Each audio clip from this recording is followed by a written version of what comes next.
Bom dia, meus irmãos e minhas irmãs. Estamos começando agora o programa Palavras de Vida, da Arquidiocese de São Sebastião do Rio de Janeiro. Eu convido a você a estar conosco nesse programa religioso de formação, informação e principalmente oração. Fique conosco. Olá, bom dia Padre Arnaldo e um bom dia a você que nos assiste nessa manhã de domingo em mais um Palavras de Vida, o programa oficial da Arquidiocese do Rio de Janeiro na TV Brasil. E antes da gente começar, eu já quero te convidar a ficar por dentro de tudo que acontece aqui no nosso programa. Para isso, basta fazer a sua inscrição no nosso canal oficial no YouTube. É só acessar youtube.com/Palavras de Vida TV Brasil. Lá você encontra todos os programas que já foram ao ar e ainda confere matérias especiais feitas pela nossa equipe. E agora, vamos para o Vaticano acompanhar a catequese com o Papa Francisco.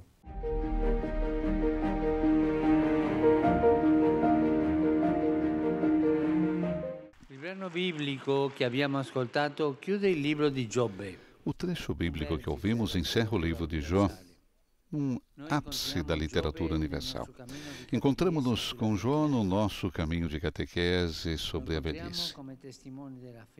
Encontramo-lo como uma testemunha de fé, que não aceita uma caricatura de Deus, mas grita o seu protesto perante o mal, até que Deus responda e revele o seu rosto.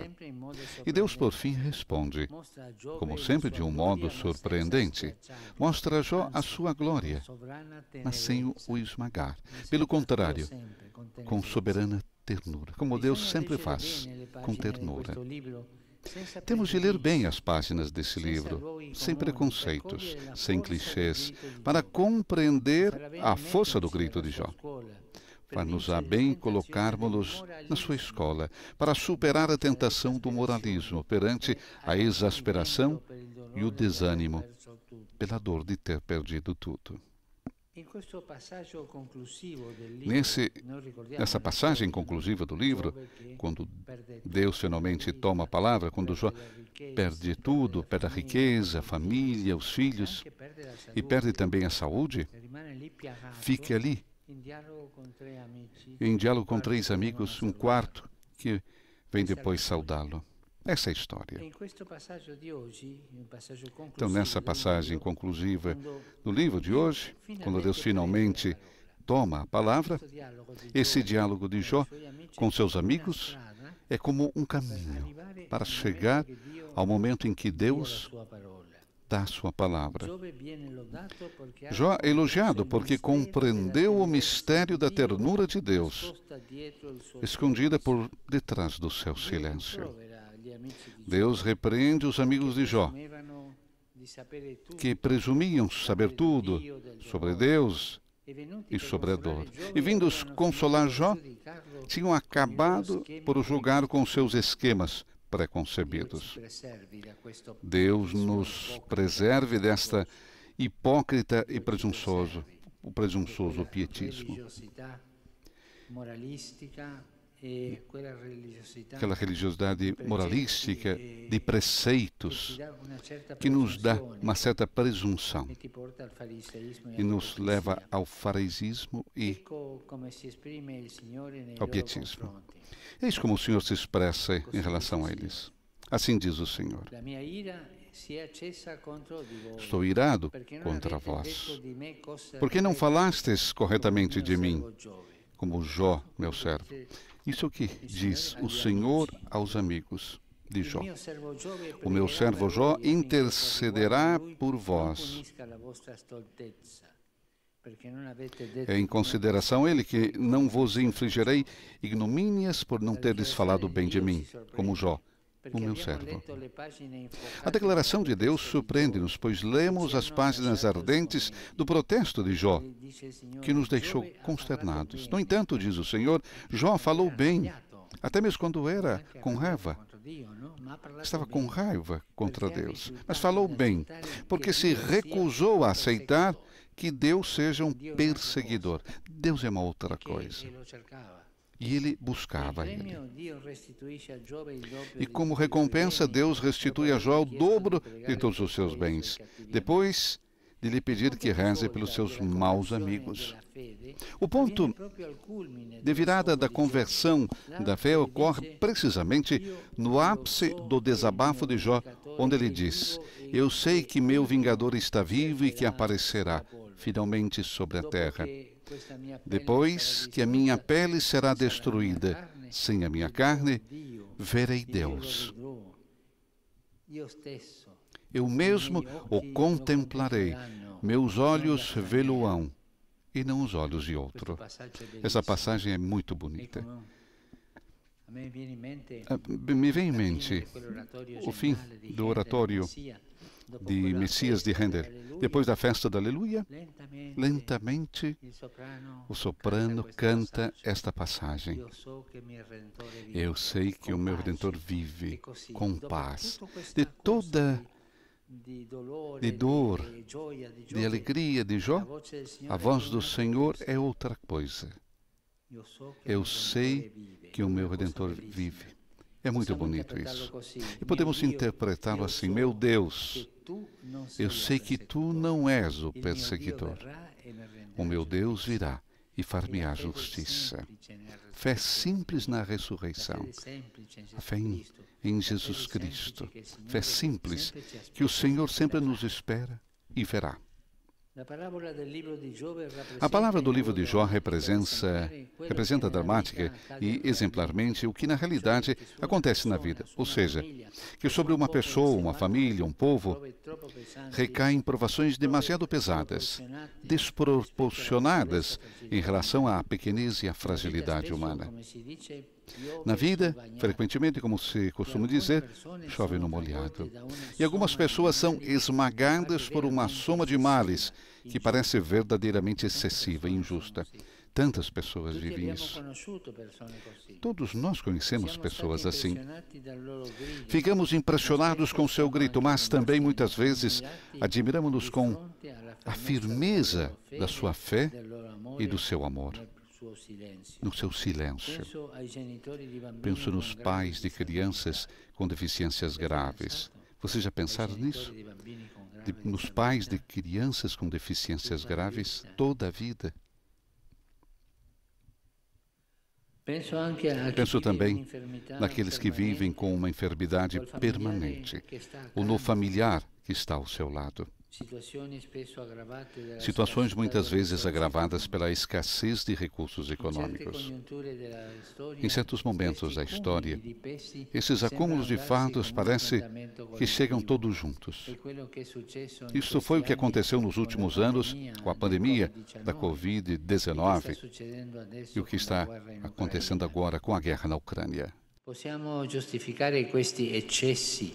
Podemos justificar esses excessos como uma racionalidade superior da natureza da história? Podemos abençoá-los religiosamente como uma resposta justificada à culpa das vítimas que os mereceram? Não, não podemos. Existe uma espécie de direito da vítima de protestar face ao mistério do mal. Um direito que Deus concede a todos. Afinal, Ele é o próprio que inspira. Muitas vezes eu encontro pessoas que se aproximam e dizem: mas, padre, eu protestei contra Deus porque tem esse problema, outras coisas. Sabe que o protesto, meu caro, é uma maneira de rezar. Quando as crianças, os jovens protestam contra os pais, é um modo de atrair atenção, que cuidem deles. Se você tem no coração alguma dor e que vem vontade de protestar, proteste. Deus escuta você, Deus é Pai, Ele não se assusta da nossa oração de protesto. Ele entende, mas seja livre na oração, na sua oração. Não aprisionar a sua oração em esquemas pré-confeccionados. A oração deve ser espontânea, como um filho com o pai, que diz tudo aquilo que vem na boca, porque sabe que o pai o compreende. O silêncio de Deus no primeiro momento do drama significa isso. Deus não se afasta do confronto, mas no início deixa a Jó o desabafo do seu protesto e Deus escuta.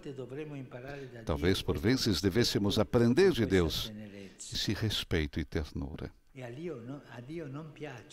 Deus não gosta aquela enciclopédia, digamos assim, de explicação que fazem os amigos de Jó. Aquele é suco da língua. Não é justo. Não é correto. É uma religiosidade que explica tudo, mas o coração permanece frio. Deus não gosta disso. Gosta o protesto de Jó, o silêncio de Jó. A profissão de fé de Jó, que emerge precisamente do seu incessante apelo a Deus, a uma justiça suprema, no final completa-se com a experiência quase mística, diria, que o faz dizer: os meus ouvidos escutaram falar de ti, mas agora os meus próprios olhos viram-te. Quanta gente, quantos de nós, depois de uma experiência feia, difícil, escura, dá o passe e conhece melhor a Deus.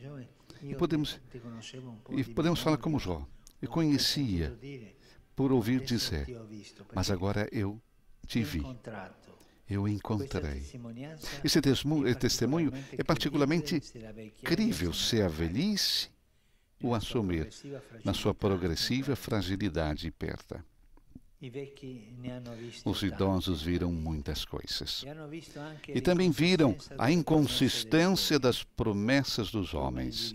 Homens de leis, homens de ciência, também homens de religião, que confundem o perseguidor com a vítima, imputando a esta toda a responsabilidade pela sua dor.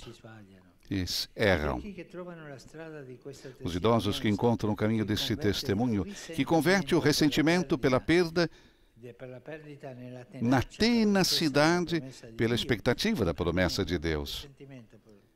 Não tem o ressentimento pela perda, mas na tenacidade para seguir a promessa de Deus. Esses idosos são uma defesa insubstituível para a comunidade para enfrentar o excesso do mal. O olhar dos crentes que se dirige para o crucificado aprende precisamente isso. Aprendamos também de tantos avós e avós, de tantos idosos que, como Maria, unem as suas orações, por vezes comovedoras, a do Filho de Deus que na cruz se entrega ao Pai. Olhemos para os idosos, idosas, vamos olhar com amor, vamos olhar para a experiência deles, que sofreram tanto na vida, que aprenderam tanto na vida, que passaram tantas coisas e que no final tem essa paz, eu diria quase mística, a paz do encontro com Deus, que possam dizer, eu te conhecia por ouvir dizer, mas agora os meus olhos viram-te. Esses idosos se assemelham àquela paz do Filho de Deus sobre a cruz, que se abandona ao Pai. Muito obrigado.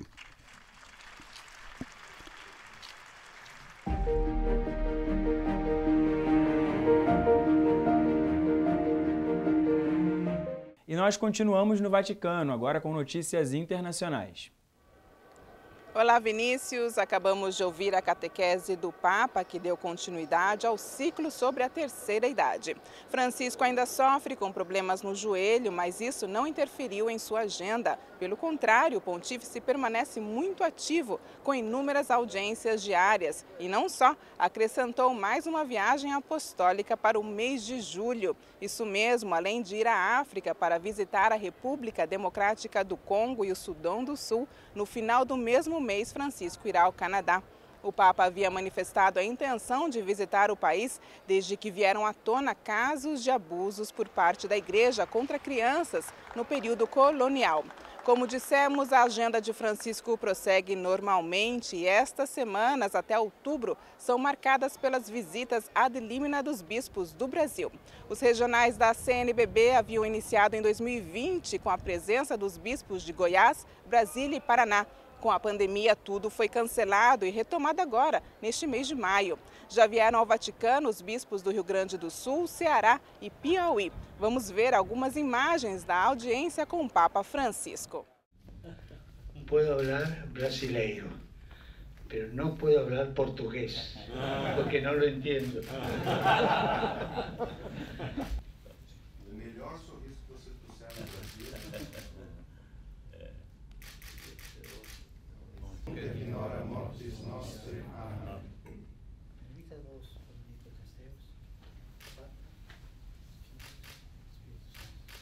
Amém.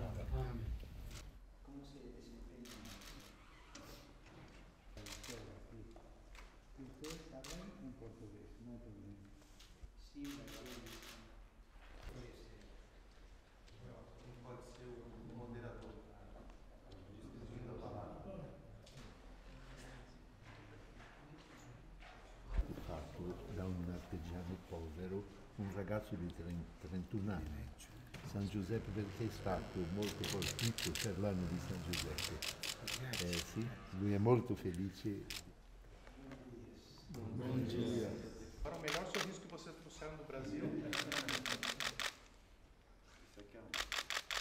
Esta semana foi a vez dos bispos do Regional Nordeste 2 realizarem a sua visita ad limina, oriundos de Alagoas, Paraíba, Pernambuco e Rio Grande do Norte. E a partir de amanhã, aguardamos em Roma os bispos da Bahia e Sergipe.